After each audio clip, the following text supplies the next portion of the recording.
Hello, I'm Matt Galloway, and this is the Current Podcast. Well, after more than 5 months away, Parliament is back. The new session began yesterday. The first order of business, electing a new speaker. MPs chose Francis Scarpaleggia, longtime Liberal MP for the Quebec riding of Lac-Saint-Louis. And then, for the first time since becoming Prime Minister on the 14th of March, Mark Carney rose to address the House of Commons. Mr. Speaker, I have much to learn from the members of this great House. I will make mistakes. I have no doubt that you will call them out for good reason. Because this House has rules, it has traditions, and it's on those traditions that our Athenian democracy is founded. The next order of business, the speech from the throne, which King Charles is slated to deliver today. And so, as this minority government gets set to work, we're joined by our National Affairs panel, Catherine Cullen, host of CBC Radio's The House, Stephanie Levitz, senior reporter in the Globe and Mail's Ottawa Bureau, and Christopher Nardi, parliamentary reporter for the National Post. Good morning, everyone. Good morning. Good morning. Catherine, let's start with the Prime Minister. First time he stood in the House of Commons. What did you make of that yesterday? I thought that note of humility was a smart one, Matt. There's a saying in Ottawa that arrogance is Liberal kryptonite. So expressing a little bit of humility, acknowledging what he doesn't know, I thought was a smart move from a man who, is often pretty clear about what he feels he does know. He has a background in economics, and he has set an incredibly ambitious agenda for himself and his government, right? Moving at speeds never seen before, actions we haven't seen taken in generations. He has set the bar high, but there are going to be myriad challenges, no question. The House of Commons itself may be one of them as he tries to get that agenda passed. So I thought expressing a little bit of humility was the right note for the moment. Stephanie, what did you make of the language? I have much to learn, but also I will make mistakes. Yeah, and he will make mistakes. I was sitting in the gallery yesterday while he delivered that speech, Matt, and I was watching at points in the proceedings where Mr. Carney appeared to be leaning over to cabinet ministers and sort of remarking on the room he was in. And it's momentous, right? He's never taken a seat in the House of Commons. And one of the things that right now differentiates, for example, Mr. Carney from his predecessor is that in scrums with reporters, he tends to answer questions at length, like he goes on. Which is good. Like, you want more information from the Prime Minister, but the cut and thrust of question period, for example, doesn't allow for that. Is he going to be able to be on his feet, be accountable, and do it in like a matter of seconds as opposed to a matter of minutes? It's a really interesting venue for him and very different than what he's accustomed to. And acknowledging that up front, maybe in the hopes that the opposition parties will give him some grace, is probably, as Catherine said, pretty smart. Christopher, do you think that the opposition will give him some grace and give him much space to learn those ropes? I was just about to say that's a very optimistic view. Not that Stephanie is saying that they will give him space, but you could already tell yesterday that the Conservatives were primed to get back to the regular business of the House. There was already a touch of heckling, I'd say, during the speeches by some of the speaker candidates that were up, that were promising more ejections and more discipline, and ultimately did not get elected.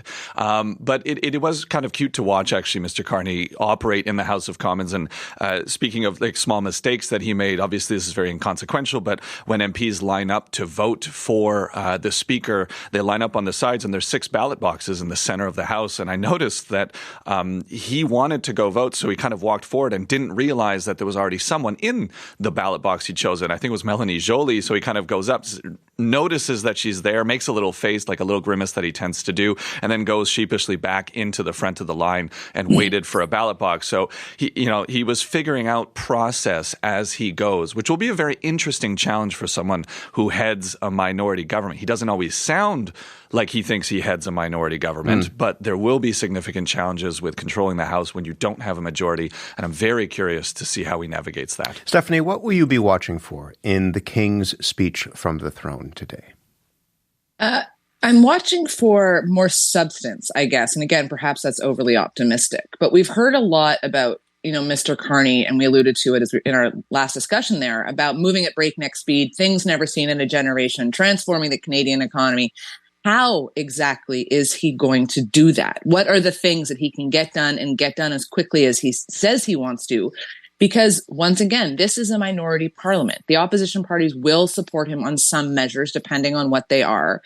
But we have a democracy here. We have, bills that need to be studied, processes that need to be followed in order to keep it all on the up and up. And we've yet to see a lot of detail about what Mr. Carney is going to do beyond the top line stuff. So I'm going to be looking for a little bit more specificity, if that's a word, in the speech tomorrow. It's close. It's close. Yeah. What about from you, Christopher? I mean, what has Mark Carney said about his government's priorities? And what are you looking for in terms of how that will be articulated from the King? Well, so he's listed his kind of 7 priorities in the one mandate letter to rule them all that he published last week with ministers that kind of fleshed out basically the tenets of his campaign promises too, right? Removing interprovincial trade barriers, strengthening our sovereignty and security, and also renegotiating our relationship with the United States while diversifying our portfolio of international partners. And so I think his 2 priorities, and he stated these very clearly, once the House kind of resumes in earnest tomorrow, will be to table 2 bills, the lowering the tax, income tax for the lowest bracket for Canadians, and also, tabling as quickly as possible a bill to remove those interprovincial trades that still exist at the federal level. Like Stephanie, I'm curious to see how he does it and how he plans to navigate once again the environment of the House, where he is a minority government, where there's no clear alliance to, the NDP is kind of a dance partner, but they don't exist as a party within the House. So how he plans to maneuver that, I don't know if he'll necessarily address that in the throne speech. I'm also listening for the short preamble that the King will have written himself, surely in consultation with PMO, but he will have his own kind of small set of paragraphs at the beginning of the speech, and I'm very curious to see what he addresses in that. Well, Catherine, one of the things people assume that perhaps will be addressed is issues of sovereignty and what this country means. I mean, there's messaging that's going on here, messaging not just to Canadians, but also people say this is, in some ways, this visit is for an audience of one, and that's for Donald Trump.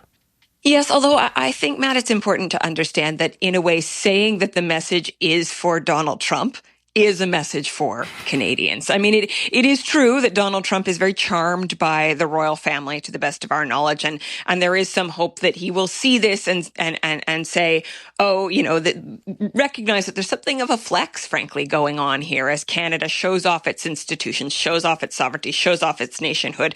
But in many ways, that message is meant to be consumed by Canadians at a time when people are feeling, there is still significant anxiety about this trade war with the United States, what it means for Canada's economic present and economic future, and this moment of sort of flexing our constitutional muscles, even though there are a variety of feelings out there about the monarchy. I think fundamentally that is a message that Mark Carney is trying to send to Canadians of the strength that he hopes that this country can project under his leadership. You spoke with the new U.S. ambassador to Canada. One of the things he said is this idea of annexing Canada, that's off the table now, that's over and done with? He said Donald Trump might bring it up again, but fundamentally the plan is to move on. And in fact, he said Canadians need to get over it and move on. I asked Pete Hoekstra about the speech from the throne, and he said, there are easier ways to send a message. Carney could just call me. Carney could just call President Trump. I do think I also asked him explicitly whether he had received some sort of assurance from President Trump that all of this was over and done with. And that's clearly not the case. This is the ambassador saying it is time for the relationship to move forward. We have things to negotiate on, security and the economy. Let's focus on that. I would say to you, there are probably still some Canadians who don't love the idea that our country was in many ways insulted by the President of the United States, artificial border and whatnot, and are just being told to move on. That said, there is incentive to move forward with this relationship and figure out what the new parameters look like under Prime Minister Mark Carney and President Trump. Steph, whatever is in the speech from the throne, the Liberals will, to your point, need MPs from outside the Liberal Party to get anything passed. You've written about this. The Bloc just has 7 seats, the NDP just has 7 seats. The Bloc is also out in the hinterland, and they're boycotting the King's speech today. It's worth mentioning as well. Where do you think they're going to get those votes? Well, I think part of it will depend on how they choose to introduce their agenda, right? If they return to sort of government practice of omnibus bills where they try and throw everything but the kitchen sink into a singular piece of legislation, that's going to be harder to get a dance partner for than it is if they're doing narrow targeted legislation. So take the tax cut, for example.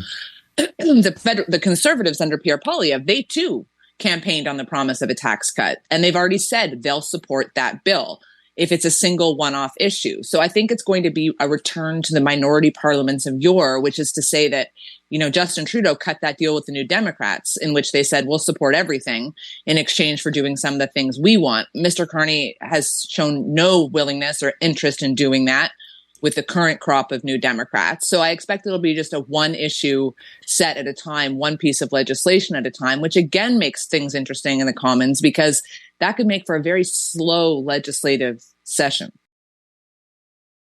But to your point, they're also looking for velocity. That velocity may run into the obstacle of a parliamentary democracy. There has been some suspicion that perhaps the Liberals would try to govern in a minority parliament like they had a majority. Stephanie, do you think that's possible? Of course it's possible. Look what his first act as prime minister was, right? He signed that faux order that was very Trumpy, removing the carbon tax, right? The consumer price on carbon. And effectively what he did is he used his power to set it to zero. As the Conservatives pointed out at the time, that legislation actually still exists. But within so many legislative processes exist the option for the government to use regulation, to use order in council, to use all of these other tools to achieve things. And it's going to be very interesting to see if Mr. Carney, who many people refer to as more of a technocrat, more of a bureaucrat, seeks to use the bureaucratic levers he has at his disposal to govern as opposed to the legislative ones. Christopher, you wrote about this in the Post, a piece about how the Prime Minister's office may operate, how that's different perhaps than it operated under Justin Trudeau, saying that it's focused, that he does not suffer fools. What is your sense as to how the machinery of government in that office will work? Well, first of all, the machinery of government at the bureaucratic level better buckle up because it's coming fast and it's coming at them very, very intensely. So Mark Carney, the way that, his kind of character internally was painted to me is as someone who's very serious. He's very focused. We've seen that already in the intensity and the speed at which he wants to operate and change kind of fundamentally our economy. But what that means is he also has extremely high expectations from the coterie of both people that work with him at the Prime Minister's office, but also in the bureaucracy. So he's very demanding in terms of his briefings. He wants them done in a certain way. Someone told me an anecdote recently where a deputy minister was briefing him, and basically the briefing didn't go well. And so kind of midway through the briefing, the Prime Minister said, hey, let's stop this here. Go learn your file and come back to me. And to tell a deputy minister who is the highest ranking bureaucrat of a department, go learn your file and come back to me and brief me again, is not something that is going to be swallowed easily from someone who's presumably spent most of their career in the public service. So he is very intense. He wants things done right. I don't think that he will hesitate to shuffle not only his ministers that he thinks are underperforming, but also deputy ministers that do not fit with his style of government or do not seem to be able to deliver on what he expects government to deliver very quickly. At the same time, I think that Canada as a whole has kind of discovered over the last almost year, quite frankly, with Parliament being in a logjam for the entirety of the fall session and then being prorogued since January, how much can be done without the House operating, without legislation.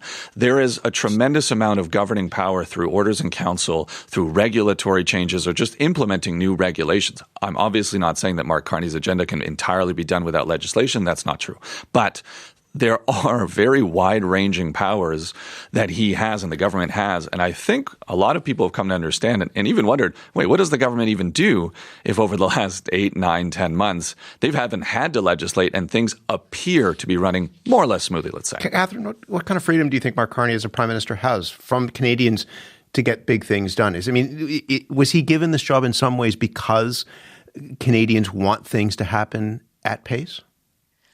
I think that is clear. And I would also note, there is a significant amount of overlap in the agenda that the Conservatives set forward in the election and Mark Carney as well. When it comes to issues around the tax cut is certainly one of them.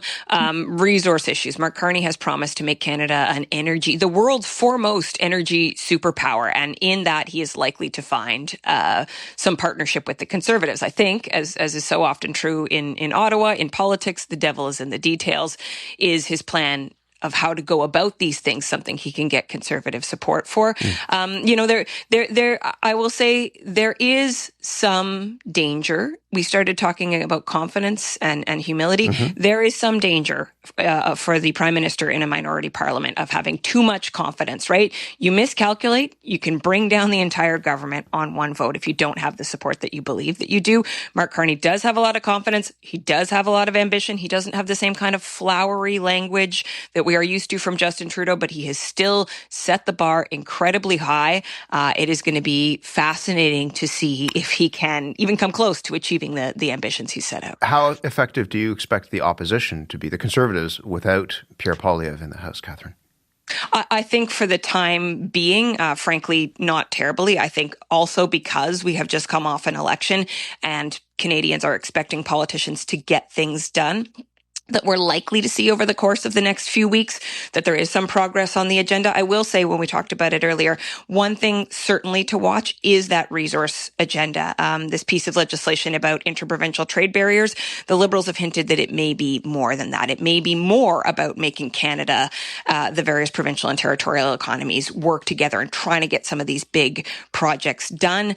What the Conservatives would offer in the face of that, I don't think that they necessarily want to try to stand in the way, although they may critique the way in which Mr. Carney is going about it. But all of this is temporary, and it does seem that it won't be all that long until Pierre Poilievre is back in the House of Commons. Mr. Carney may have found his feet a little bit in politics by then, but, I don't think the Liberals should get too comfortable with the current state of things. Stephanie, I spoke with Andrew Lawton yesterday, new Conservative MP. He said that party is entirely united behind Pierre Poilievre, despite the fact that he's not in the House. Is that your sense? No. I think that it is true that the knives, the speed at which knives came out for past leaders, those knives aren't being unsheathed at such a rapid pace this time around. But there is frustration about the Conservatives' path forward, because the question is who will ultimately be accountable for their failures during the election. I mean, you can stand up, as an MP said to me the other day, a Conservative MP, it's all fine and well to stand up and point out that, we won a historic share of the vote. We absolutely have more seats, but we lost the election. We lost. And right now, there's not a lot of accountability happening for that. And I would absolutely say that among grassroots Conservatives in particular, there is a lot of frustration, a lot of anger, a lot of demand for change in the way things are run, the way the party itself is run. And that includes, how Mr. Poilievre does things. That includes how his second in command, Jenny Byrne, does things. So we talked about humility at the beginning when it comes to the Prime Minister. Does Pierre Poilievre need to show some humility publicly for his caucus and for the people around him? Not so much humility as a willingness to change. And evidence of change. I think everyone is accepting of Pierre Poilievre's personality being what it is. And when he tries to sort of change his voice or change his tone, it doesn't ring authentic. They're looking for signs of change and for signs of a different sort of behavior coming from the top in a different direction. Christopher, you just finally, you expressed some skepticism that the warm, fuzzy feelings that we saw yesterday in the House that we may see today will last particularly long. How long can that collegiality continue? Ooh, that's a good question. I actually don't expect us to see Mark Carney in the House as much as Justin Trudeau.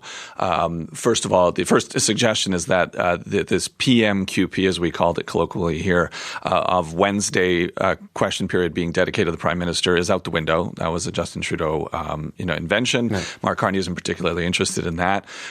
So I don't know how much fire he'll face directly in the House, or how interested he is in spending time and the little bit of a spectacle that is QP. I do think that the Conservatives need to put on a slightly more amicable face. One thing that they've heard at the doors, and Stephanie's alluded to this, is this idea that their leader is mean. Pierre Poilievre is mean. He's angry, and people don't necessarily need another adversary right now, another kind of aggressor in a sense compared to the U.S. So I do expect that there will be a tone down. But again, old habits die hard. A lot of the MPs that are in the House, I was seeing it yesterday with the Speaker election, have this desire to heckle. There's this kind of desire to be a little bit raucous and push back. I think there's obviously a way to do that within the confines of socially acceptable. Not to say that they were going beyond it yesterday, but there are old habits. They die hard. Some will want to push back. a lot of conservatives just deeply dislike liberals.